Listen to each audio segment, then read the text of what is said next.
Despite its vital contribution and significant impact to economic growth, baseball in Nigeria has suffered a setback and neglected over the years without consideration the lucrative nature of the sport.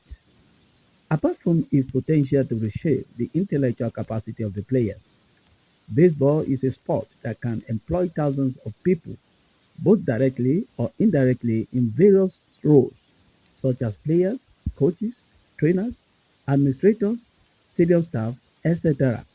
However, in anticipating to key into baseball and softball massive opportunity and using it to address youth unrest in Nigeria, the newly elected president of Nigeria Baseball and Softball League Association (NBSA), Uche Udozo, and Director General of the administration, Dr. Armstrong Owuche, spoke in exclusive interview with the newsmen on the way forward to the baseball and softball reform, transformation, and development in Nigeria. Hear what they said. This opportunity to share our goals when it comes to baseball. As you are aware, we have just been elected just 6 days ago at a very annual general meeting of Nigerian Baseball and Softball Association, which happened at Kaduna State, Nigeria, where new executives emerged. And luckily, I am the new president of Nigeria Baseball and Softball Association today. And baseball encompasses not just baseball and softball. We also have the baseball five. We also have the little league. We also have pony baseball. So baseball is quite huge. And anything that is worth doing is worth doing well. And the first thing since after inauguration we did was to go into the our situation room to take a look at to do a post-mortem as to where exactly are we coming from for a sporting activity that has been around for more than 35 years. Um, what are the takeaways? What are the new things to be done? And those who had the opportunity to steer the leadership of this organization, I commend them a lot. And but there is a lot to be done. So we will be building bottom up, and we want to practicalize that. It is not about saying it, it's just for Nigerians to see that this is possible. When the chairman, Alaji Diko, mentioned that when the question was asked about baseball development, he made it very clear that development is very key, is very crucial. If you don't focus on development, you are only building on a quicksand. For major countries of the world, they have spent time and energy to go into development. And that is where we are retracing a few steps back to development. And the short, medium term, and long term plans will be marshaled out in our detailed um, report, which we will make available to each and every one of you as you live here today. Just to go out there and excite the families of baseball and those who are also ready to join this great family. Why is baseball very big and why is baseball very important? Why is baseball played in some of the richest and largest nations or developed nations of the world? Baseball is very developmental in nature. You've got to be very smart. If you're not smart, baseball will make you smart. If you're lazy, baseball will wake you up. If you're into vices, baseball will take you away from vices. Baseball does not have time to accommodate evil and good. You take to baseball, you think good all the time. Children who play baseball, baseball at colleges, you go and check it out, they have some of the best scores. Even people who are a little bit challenged, you would find them doing better when they take to baseball. Somebody asked a question about baseball and how profitable it is.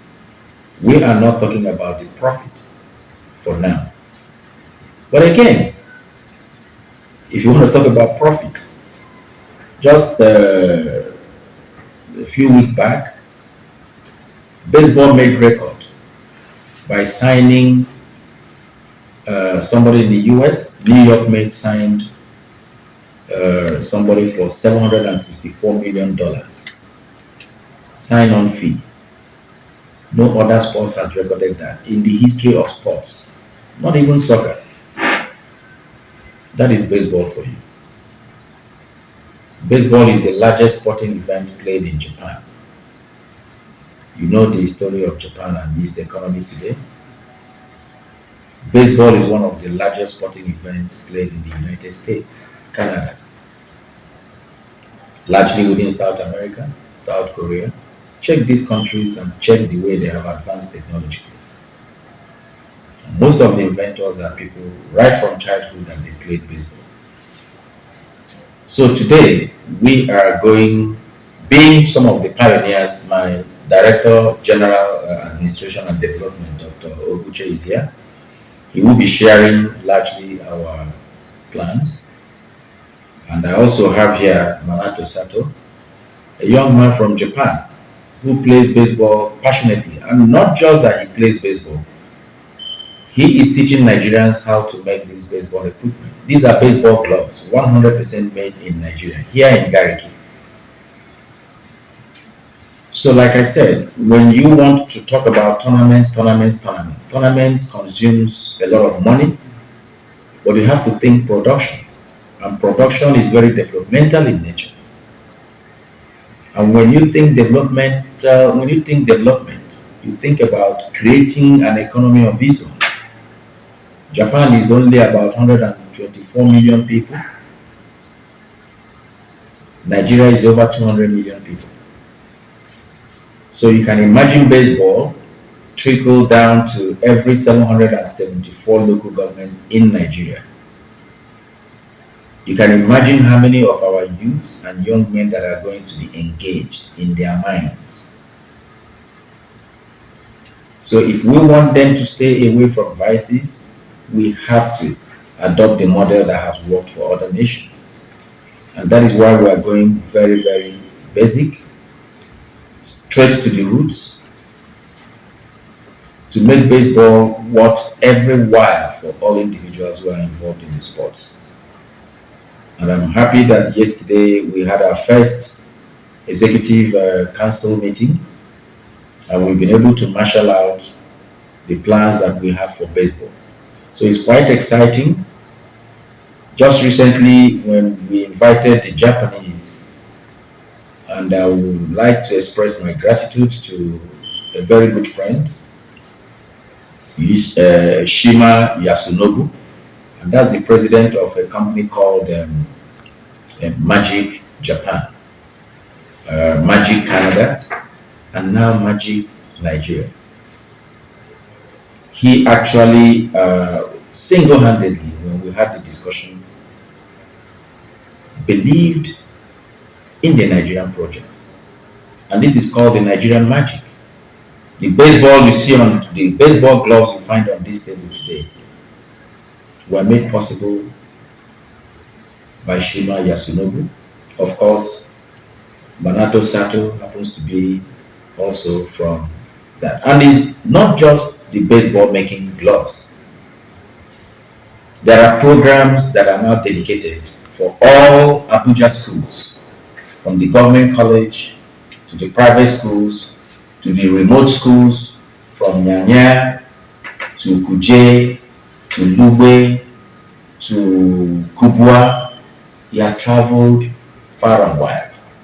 So we will unveil this program. So he is equally a coach, going to the schools with all the other coaches that we have to introduce the fundamentals and the basics of the baseball. Do clinics for all the schools. So all these things are within the plans. So when you now need to have access to the equipment to play this baseball, we won't be talking about a container that is about to arrive or exporting our currency. Yes, there are some of the equipment that are not yet introduced in terms of making them, but the most difficult one is actually the gloves. These gloves are made 100% handmade. They do not use machines. The only thing machine does is just to soften them so that they are ready for use. 100% handmade. And we're already creating jobs. So we welcome the states, we welcome the local governments, we will be reaching out to the local governments, we will be reaching out to the states, we will be reaching out to the parastatals, even the military. There are many schools within the military compounds. All these will be introduced. You will begin to see a new generation of young men and women who will be reaching out deeply into the north as well. Baseball is very friendly with religious tolerance, or sensitive to religious tolerance in the north. And I'm very glad that today the response is completely very overwhelming. We have millions of young men out of school. Problem. Baseball solves that problem like magic. So all these things will be introduced, and we will follow it one step at a time. We are not very much in a haste to go into tournaments. You need to produce the quality of personnel to be able to do tournaments. So our first basic is not to do tournaments. Yes, tournament is good. Competitions are good. 2028 Olympics are there coming. And I can assure you in this boardroom, we will steer Nigeria in the right direction to wear that Nigerian jersey for the first time at that tournament. We make bold to commit our time to it. We make bold to bring Nigerians on board. We have Nigerians all over the world to support this cause. Nigeria will be at the 2028 Olympics in Los Angeles. And for that to happen, the planning, the development, the players, all has to start now. You can't build something on nothing. Sport organization is a highly structured body, not only because it's a governing body, but also it's a very strategic part of any country's framework.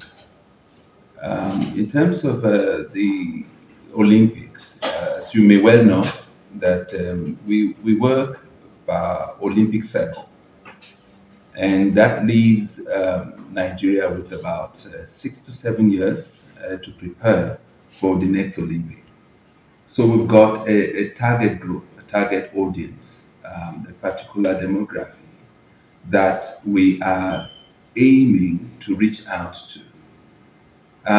If we have the next two Olympic cycles before the next Olympic, that leaves us with about 8 years practically. And I say seven because this year is almost over. In 7 years, we want to prepare 12-year-olds, 16-year-olds, who will be about 20, 23 years old by the time they get to the next Olympics. So there's a lot of work to do. Hence, like he outlined, the president outlined that this program is aimed to reach out to schools, to local governments, to children within that bracket, that age bracket. But it's business. The Olympic is the highest performance platform for sports, and you have countries all over the world competing for glory. So it's not going to be a ride in the park. There's a lot of qualifiers to engage in another couple of years, 5 years, 6 years tops. So there's a lot of work to do, and we are going now, but not just about physical performance, not about the entertainment or entertaining part of sport. I want to outline quickly that baseball is one sport that inculcates in the child everything you would want your child to imbibe. Talking about academics, talking about education, you see, baseball very well adopts what you call the STEM system, or approach to education, which stands for science, technology, engineering, and math.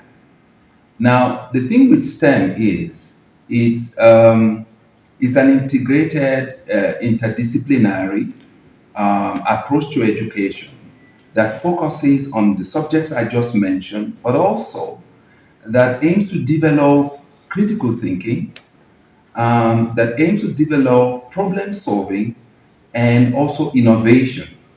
Now, with baseball, you got a lot, added to that, because baseball is more kinetic in nature. You study movement science. You also study aerodynamics, like the president mentioned a while ago, and you study quite a lot of things besides communication skills and all that. And for a child, he did mention that in Japan, in some of the most advanced economies in the world, in America, in Australia, in some of these, Asian countries, what you notice that they are highly, highly technologically advanced, and they are very, I would say, technologically savvy. The reason is because they are involved in some of these sports, extracurricular activity that develop the child in some of these areas. Critical thinking is very important. Problem solving is very important. So you have in baseball, for instance, in preparing this kit, you have to hit a baseball, from 6 feet 6 inch. And within that short period of time, and at a pitch, a ball traveling at about 100 miles per hour, that's a split second to make decision where to hit the ball, where to direct the ball. And so, in communicating some of these teaching points to the child, you get to teach the child aerodynamics, you get to teach the child communication skills, you get to teach the child some of these problem solving issues. So, you see, baseball is a holistic package, it's educationally driven. So in preparing these guys, we'll be going all over the country. And that means that we are taking STEM approach to education, to schools, to local governments, and everywhere. You know, the president had mentioned time without number, since he came into office, that he is committed to driving, taking a deep dive into educational approach to teaching sports. And that's a good thing. I'm not saying other sports do not have an educational approach to it, but baseball is just one tool that we can leverage as Nigeria, to drive technology, just like other sports are doing. So the next couple of years, 6 years practically, will be very interesting. And I hope that state governments, local governments, schools, institutions, high and other level of institutions will embrace this sport because Nigeria stands a lot to gain. Now, the three of us sitting here are products of this sport. I grew up in the northern part of Nigeria as a child, and I made my way out of this country. I got involved in baseball as does the president. We both play, in clubs outside this country. And you can see the impact it has made, right from, high school days, that's many years ago, like almost 30 years ago. And it has made a lot of impact. So we want to say to the Nigerian populace that baseball is here to stay, and with the executives and in the new dispensation, they have a lot to offer. Almost everybody that is somebody in the executive today was a former player, and that tells you. And having studied, having traveled around, having experienced what baseball is truly about, we are back here and in Nigeria today, and we want to truly contribute our quota and give back. And this is one of the ways we believe we can give back. Very huge, fertile ground for baseball. Baseball requires very agile people. Baseball requires very smart people. And he talked about a Japanese that was the highest paid baseball in the world, and that has been overtaken by another. I think he's also Japanese, but signed up in the United States, New York Mets, for $764 million. And what that shows you is that these children need somebody to give them hope. Baseball can take out out of school children in their millions. We have over 24 million children out of school. And baseball can do that magic by taking these children in and arming them with the confidence, restoring their dignity, and using them to create an economy that they can also become employers of labor.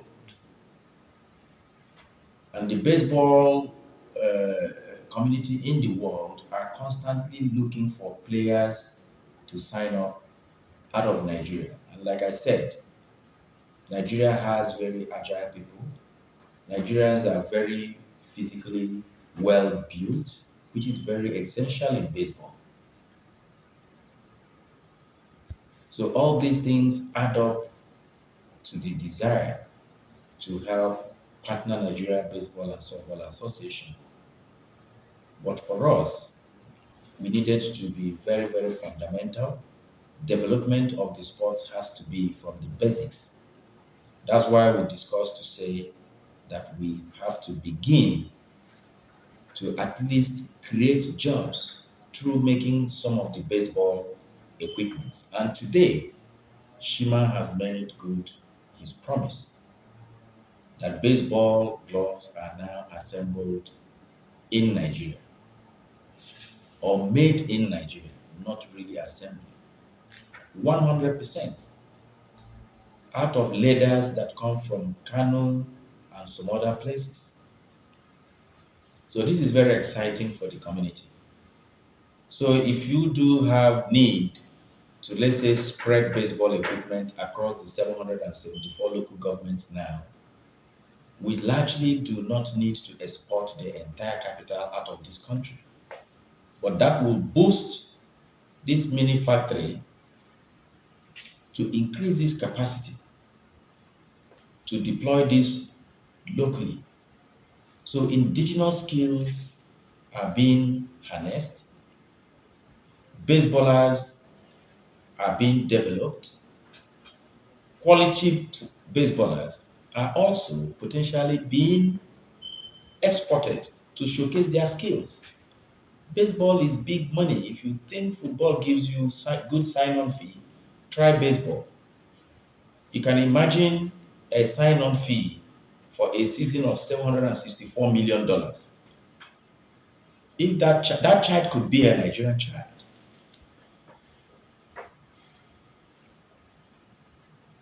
that baseballer is not even American, but signed up by the New York Mets. Then think of the number of sign-ons across the entire league all over the world. That is a super economy on its own. And it's not just playing baseball, people are also taking to trade, the trade of helping to mold this. With time, we will introduce wooden bats. We have a lot of strong wood in Nigeria. And you can export these bats. The best place to find the strongest wood anywhere in the world now, if you're not looking at Amazon forest, first place is Africa. And in that Africa, you go to Ikire in Osun State, you have timber. The strongest teak you can think of in the world are from Ikire in Ondo State. So why are we not making bats in Nigeria? That is an industry on its own. So, but of course, this is now being introduced to show that these things are possible.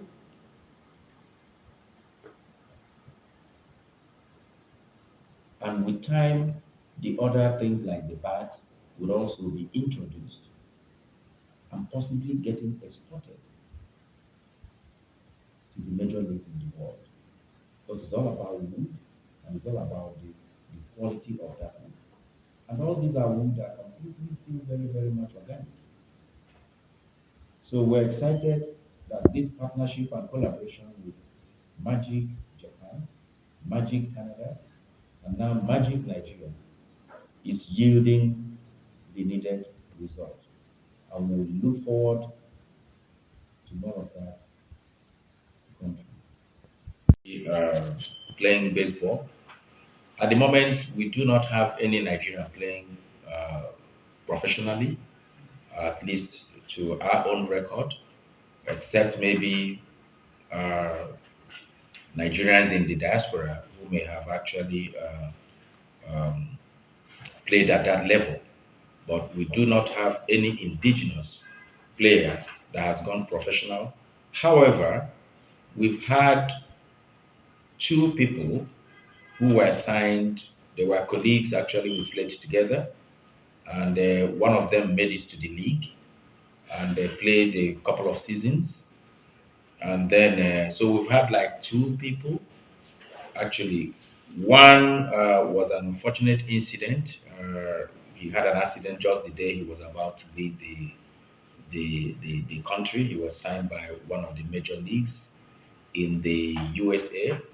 That was going to be a sensation. And a young man from Niger State was also somebody who made a call up to have a sign up with a major league in the USA. So, but over time, we've had a little bit of a downward trend, and these are the postmortem we are doing to say, look, where did we go wrong? We need to visit our infrastructure. A lot of them are not in good shape. We need support when it comes to our facilities. We have visited one of the facilities in Abuja. Abuja is home to a world-class baseball facility. We have a baseball park. Baseball stadium is called Baseball Park. And we have also a softball park right inside Mushood Abiola National Stadium, and also the Little League. But part of it has been largely overtaken by weed, is in a very, very bad shape. And we will be looking at some generous Nigerians or businesses to take up these opportunities and give it the necessary or needed facelift so that our children would have a space to train. Baseball is very much outdoor, but of course, baseball five, you can play it anywhere on the beach, indoor, on the corner of the street, everywhere you find. So, baseball accommodates every aspect of the entertainment that comes with it. So, infrastructure wise, we will be, we have looked at it very critically and we are giving it a very, very, very, very urgent attention. Without a very ideal space to play, you don't play baseball. You need a very good pitch.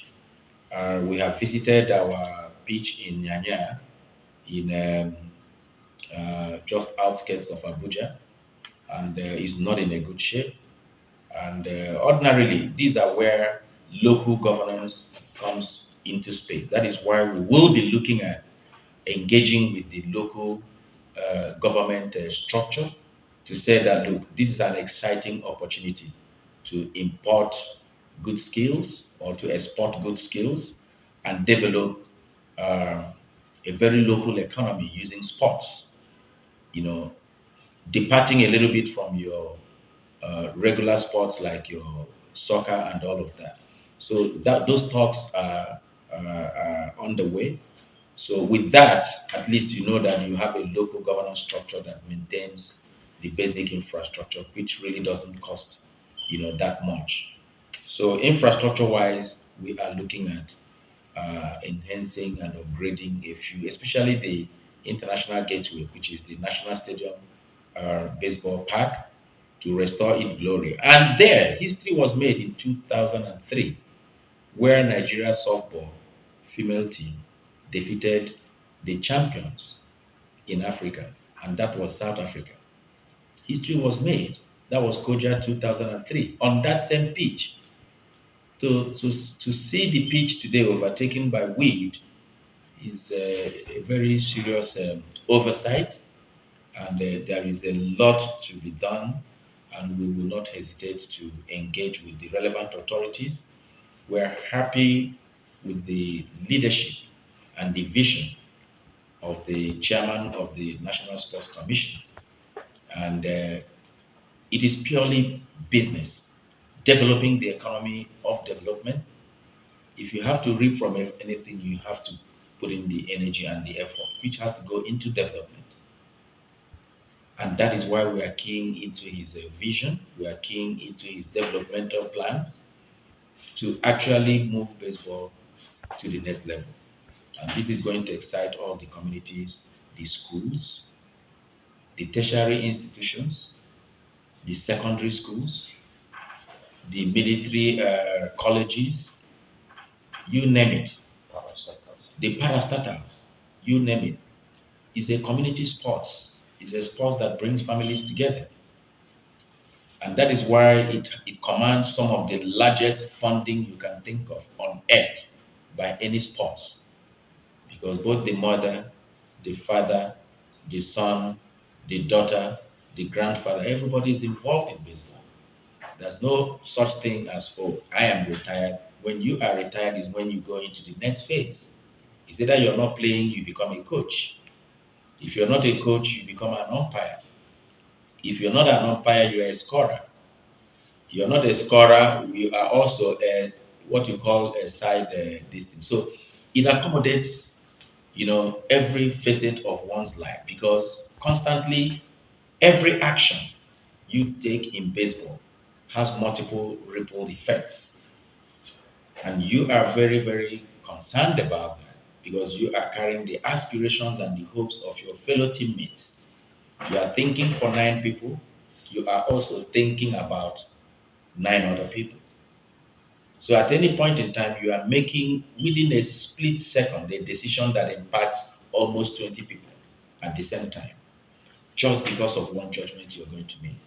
So that is why baseball is a sport that develops the children at schools and colleges. It is actually a curriculum you could find if you go to a country like Japan. In America, some of the colleges and secondary schools have annual budget in excess of $5 to $10 million. Just primary secondary schools. I'm not talking of a league. So why didn't we not adapt into that? And go and check the economies of these nations like the DG mentioned.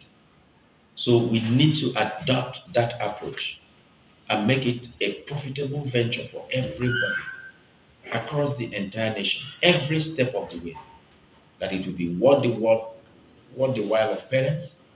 And again, I share this with you. Baseball offers the largest number of scholarship any sporting event could give you in any nation.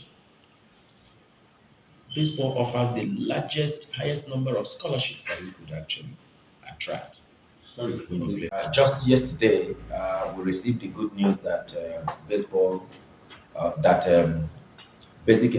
mandatory basic education has been passed or has achieved second reading and going to the final closure. And a very fantastic uh, uh, bill. And what that means is that we would have to find a way to begin to reduce the out of school children. And the good news also is that baseball is already doing that. Some of us were recruited from the street by, I'll permit me to mention her name, Professor Ndio Kereke Onyuki, when she was actually DG Nigerian Stock Exchange. And that was how we started playing baseball. And today, the evidence are there. Career wise, we have been able to progress, establishing own businesses. He is still largely based in South Africa with businesses all over. Likewise, myself and many other people within the community. Just the act of one woman with General Ishola Williams. So you can imagine with the National Assembly backing this up, giving it a face to use that as a tool to get a lot of our children back to school. Baseball on its own is a college. You're already playing baseball is studies already. So the children are having fun playing baseball, but they are studying. So that's the easiest, lowest hanging fruit. And then you can triple this down to all the local governments. And you will see how we will build a new generation of young men and young women. Because failure to take care of these people, who will take care of us when we become frail? We will be consumed if we don't take care of our youths, if we don't take care of our out of school children, if we don't take care of our children who are taking to drugs, if we don't take care of our children who are taking to alcohol addiction, who is going to take care of us? So I commend the National Assembly So we will be visiting, we will be making that effort to reach out to them, to commend them. We are not trying to ask them to do, they are already started doing that. It's just for us to plug into the initiative and then take it to the next level. On paper, we have currently about 58 registered clubs. With the NBSA, there are more, but we have 58 registered clubs that have an average of about 3 teams each. Some are more. And in each of those teams, we've got no less than 13 players, two umpires, and no less than two coaches. What that comes out to is about 2,600 plus active players and about 348 coaches and officials. So that puts you the total number to about almost 3,000 active participants in the country. Are all of them active? No. Are all the clubs active? No. Hence, the resuscitation of the association under this new dispensation. The goal is actually at the end of 2025 to have to scale that number to about 1 million participants across the country. That leaves about 27,800 thereabout for each state of the federation, including the FCT. So these, from a development standpoint, these are some of the things we are looking at, how we will drive, these programs down to local government level, and which is doable. At local government level, at state level, we are looking at about 27,000. But when you break it down to local government and the sheer number of local government we have, you're looking at less than 800 per local government. So this is doable, and Nigeria is a force. Our population alone is something we should be able to leverage. Imagine that at the end of 2025, going into 2026, we are able to galvanize this number, these statistics, about a million. We are calling on multinationals, we are calling on media houses like yourselves, we are calling on government, we are calling on parliament, we are calling on every important unit in the country to partner with baseball. Is it because baseball is the most important thing that will happen to Nigeria? No, not really.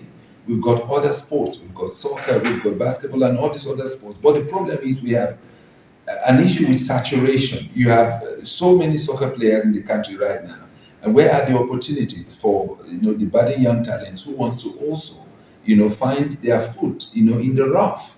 So baseball is an alternative. We are not in competition with all these other NFs or federations. We create an alternative. Where are those kids that probably have not been able to make headway in other sports? We embrace everyone. We embrace women. Women baseball is thriving in other parts of the world. And one of the things the president had hinted at is baseball is really just sensitive. The attire alone, the garment of used in baseball, it suits northern Nigeria. The ladies, girls don't need to expose any part of their body. They will be covered from head to toe because of the nature, the diversified nature of the baseball apparel. So we bring a lot to Nigeria. So statistically, that's the number for today, for now. But we hope that this time next year, hopefully, we've started new programs that will cater to the issue of statistics and the number. I want you to mark my words, a data-driven program, meaning that from inception, what we hope to do is to make sure we have the audience data, we've got the strength, we've got the number, because at the moment there's a lot that still needs to be done in the area of resources. And we want to approach, like you mentioned, parastatals want to approach, government. The NSA has mandated all sports federations in the country to go out there and leverage the sponsorship opportunities that are available in the country. But that space right now is also very saturated. You have big sports, well-developed sports like soccer, like basketball, like athletics, and all these other sports, canvassing for the same resources. So what we want to do is not to get on the pitch almost today, immediately. We have some good number of clubs already participating in this sport, and that's a good thing. They've been able to sustain visibility till now. But for us to have visibility, the current dispensation is looking at driving a development program. That means going into local governments, going into places where the game or the street sport is not already pronounced, is not already established, and we are going to be just canvassing for new, intakes. Go and get the new players, fresh persons, officials, men, women, fathers, parents, because baseball, softball, like the president mentioned, is a community sport. So we want to get everybody involved. There are professional arm of baseball. Talk about media. Media should be heavily represented in baseball. Today, you can't just get into the media space in Japan or in America when it comes to baseball because they are very strong associations. So we want to have that now at inception, form a body now that caters to media, that caters to everything. So as we grow, we are truly intentional. And you hear the president talk, he's not talking from a theoretical point of view. He's talking from one who has played the sport from a business perspective because he's a businessman. And he's dealing with the whole development issue from a business perspective. So we are calling on everyone, to join us and to partner with us as we progress along this path. I think the answer to the question. Baseball is not new in Nigeria. Baseball has been here 35 years now and largely played in every state of the federation. We just got the numbers that we have over 60 something clubs.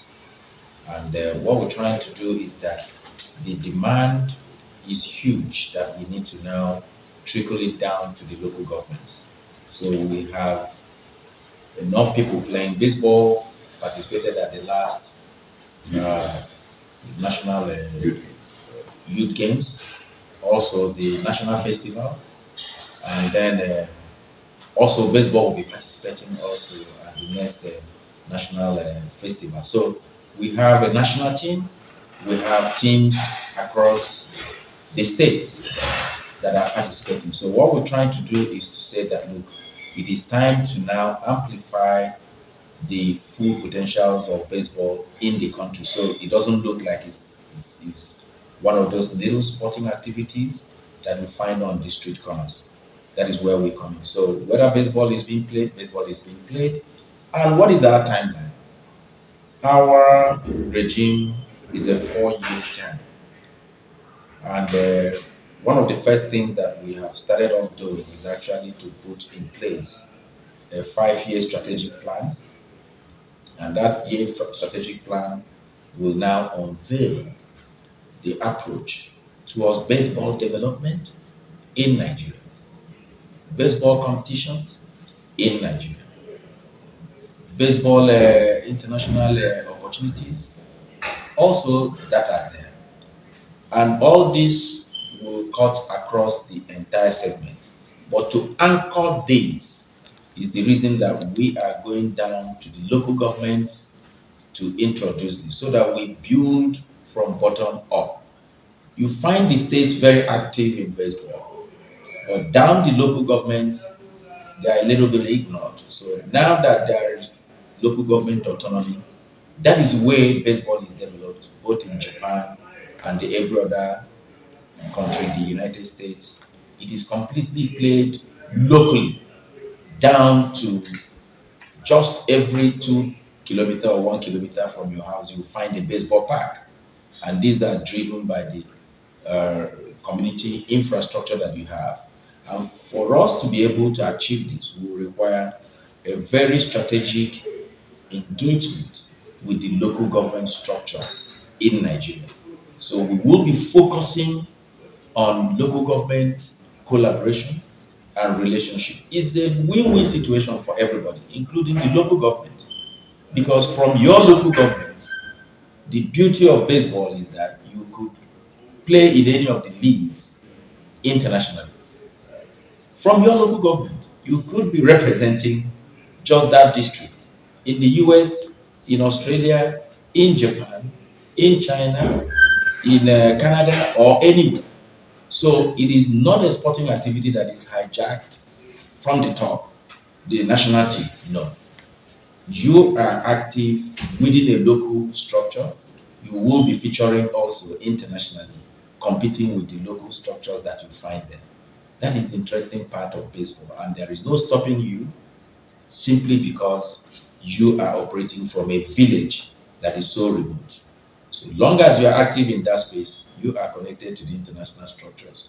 That is the kind of this thing that we are bringing in. So an active relationship and collaboration with the local government is going to be explored, and I hope this will excite those communities. I'm going to take your first question.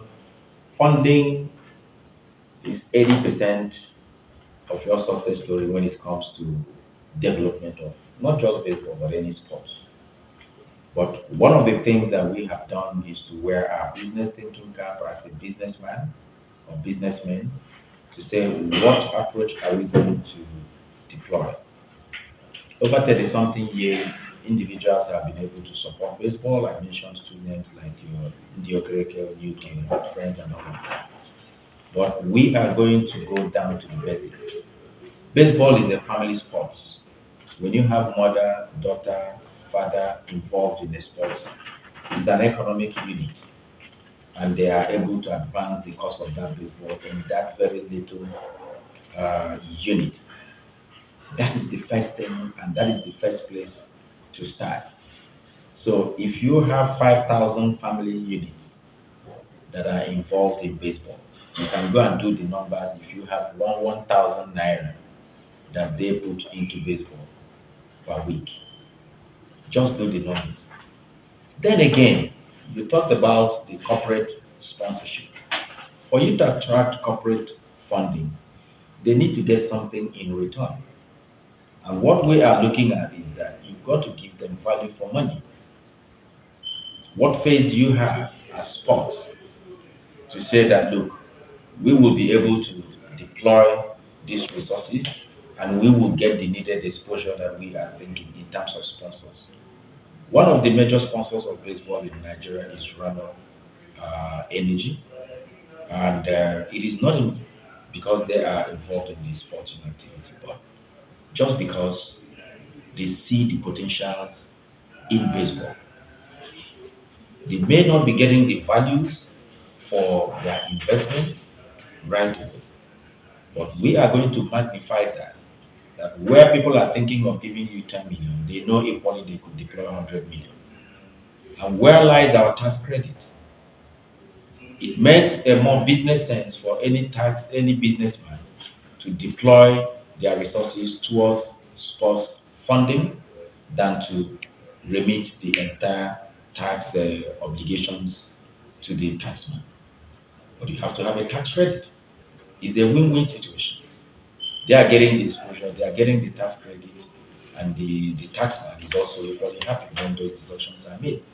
But when you look at the entire structures of funding, we have also come up with a plan to outsource our funding initiatives to companies that are good when it comes to fundraising. The president, as I sit here today, cannot go door to door to companies and start asking for funds. But when you develop a business plan to say, in 5 years, how much, this is our plan for 5 years, and what numbers do we need to drive these initiatives? Let's say it comes to about 15 billion, let's say it comes to 25 billion, then you begin to look at how do I drive home this funding? And one of the most critical thing when it comes to is not just getting funds in. How do you deploy these funds? How do you give back to those who bring in these funds? Transparency is very, very important. We will be appointing a very, very reputable accounting firm to oversee our processes, to oversee our finances. Those who give you money want to see how these monies are deployed. Remember that as a sporting company, some of your funding could even come from outside the country. And some of these people want to see that those funds have reached that little village in Niger State. The funds have been able to impact that little village in Kwara State or in Enugu State, where we're looking at also having a sports festival. So funding is an initiative that partly it is going to be outsourced to companies who are going to help us to do that. There will be an operating a standard procedure that is going to be explored, and we cannot afford to leave everything in the hands of the government. Government is already overstretched when it comes to funding sporting activities. There are more critical things in the face of the government. But when we bring these initiatives and they resonate with the government, you will see how they will also adapt that. It's not just going to be to the baseball, but we have created something in-house that is going to be explored, that gives value to each and every local government, that gives value to the states, that give value to the sponsors. So the strata is broken down within all these cadre to be able to give them value for money. So it's not just trying to raise funds, it's a major challenge. We will be tackling it head on, and I promise you we will have a reward on each and everybody's investment when it comes to funding baseball in Nigeria. Because you will identify with some of the largest brands in the world who also identify with baseball. But we start with what we can contribute within our very small family units to drive it pocket by pocket, street corner by street corner, school by school, so it doesn't overwhelm us. But we will be looking at larger initiatives, how to move that forward. Ask a question regarding compatibility, the glove making, and all of that. Traditionally, there is no other way to make glove globally. You have to knit them. They are handmade. So whether it is in Japan, whether it is in America or anywhere, you have to knit them. You tie them. There is no machine in the world or technology in the world that this is where the opportunity lies, because labor is cheaper in Nigeria. So you could actually make more gloves in Nigeria and export to the rest of the world because labor is cheaper. So there is no such thing as a machine, because the gloves you can lose them the way they are now. So imagine playing and your glove is loose and you want to take it to the machine to tie them. No, you can lose them. You can lose the entire gloves just the way it is because they are handmade. So I will find time to take you to where this is made. He made all these things. He made them. He can lose them. You can just lose one of them. You can see the way you can tie it. You have a belt. So these are all knitted all together, one after the. It's just like making our local. Can you demonstrate how it is used? You can just open it. It's used. Don't not this. Okay, how is it used? This is a baseball for a catcher. Okay, this is for this is a catcher's glove. Like Okay. a goalkeeper in football. Yeah, like your goalkeeper is the catcher. This is what he uses. You can see how well they are padded. So they are knitted together just one after. And when they become loose, you tie them up again. That's why for many years you find them still that same way. So the first thing you do is the leather quality has got to be good. And incidentally, we have some of the best leather quality in the world, which is organic. This leather, like I mentioned to you, is from Kano State. This particular one is going through trial now. Is from Kano State, and it's going to be exported, and you'll find them there inscribed, let's say, with the Kano Emirates and things like that. So it is something that it gives you values, it gives you image. People will be very, very happy to wear and to use baseballs that are created. We have so much leather or rubber in Nigeria, and those are the things that you need. The tanneries we have in Nigeria.